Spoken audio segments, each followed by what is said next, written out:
Questão 34. Questão 34, questão de fisiologia, sistema endócrino. Questão aí razoavelmente simples, mas que também requer um pouco de revisão, né?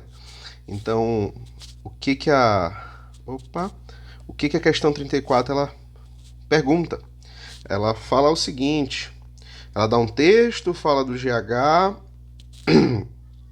e o comando da questão dela é simples. A glândula responsável pela produção de GH é o... Vamos lá, ela te dá algumas alternativas e assim, se você sabe o básico de sistema endócrino, fica muito fácil, porque tu pode ir somente pela glândula. Somente pela glândula. Quem é que produz o GH? O GH é o quê? Primeiro, o GH é o hormônio do crescimento. Beleza? O GH é o hormônio do crescimento. Quem é que libera esse hormônio? A hipófise. Tá? É a hipófise. E aí entra o detalhe da coisa. Eu já poderia marcar aqui a letra A adenopófise. Mas o que é isso, Breno? Não era hipófise, adenopófise? Tá bom. Se você lembra, você vai lembrar o seguinte: você tem a hipófise. Essa hipófise ela vai ser dividida em duas partes, dois lobos, que é o lobo anterior e o lobo posterior.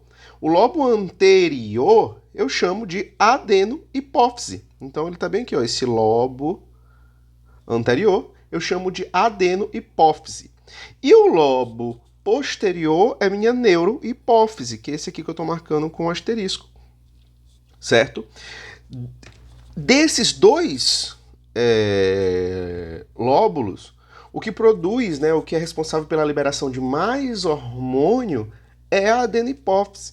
A adenopófise, ela produz o GH, ela libera esse GH, que foi o alvo da questão, esse hormônio do crescimento, mas ele também libera, por exemplo, a prolactina, o hormônio luteinizante, o FSH, certo? Então ele tem essas atividades aí. Já a neurohipófise aqui, essa neurohipófise, ela vai liberar basicamente ocitocina, que é o que vai estimular as contrações do parto, das glândulas mamárias.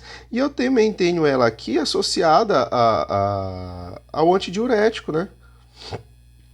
Eu tenho a vasopressina, o ADH, né? O antidiurético.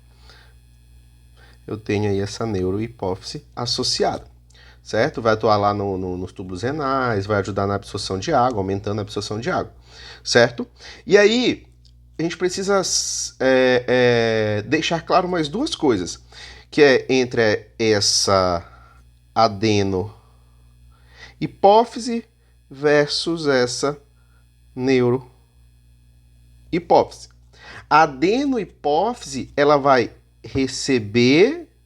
recebe estímulo, ela recebe, minha letra feia, mas vai dar para entender, recebe, não dá para entender não, né?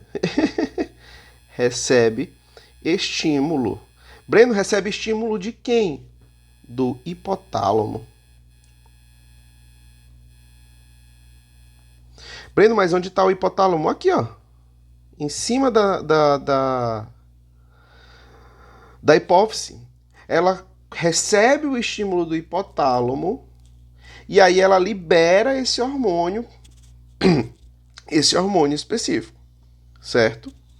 Já a neurohipófise, ela vai ter a função de secretar os hormônios que o hipotálamo produz.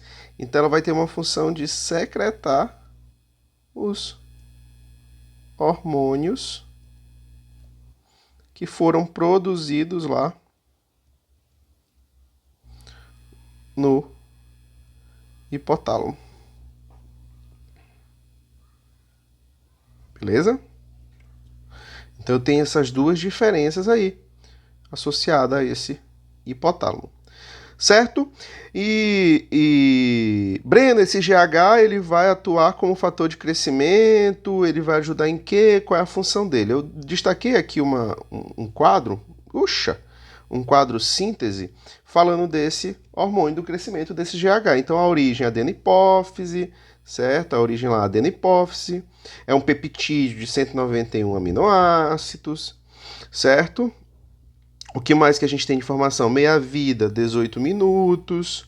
Fatores que vão afetar a liberação desse GH. O ritmo circadiano, os nutrientes circulantes, estresse, enfim, outros hormônios, certo? Via de controle. Via de controle. Via de controle eu posso ter o GHRH e a somatostatina, que vão ser hormônios que vão, como eu falei, vão estimular essa adenohipófise a liberar o GH, certo? Células-alvos, fígado, células do fígado, células enfim, uma outra infinidade de células, beleza? Basicamente isso. Resposta, crescimento dos ossos, das cartilagens, crescimento dos tecidos moles, enfim. O GH, quem malha, quem acompanha aí esse mundinho de fisiculturista, fitness, enfim, vai saber qual é a função do GH, beleza?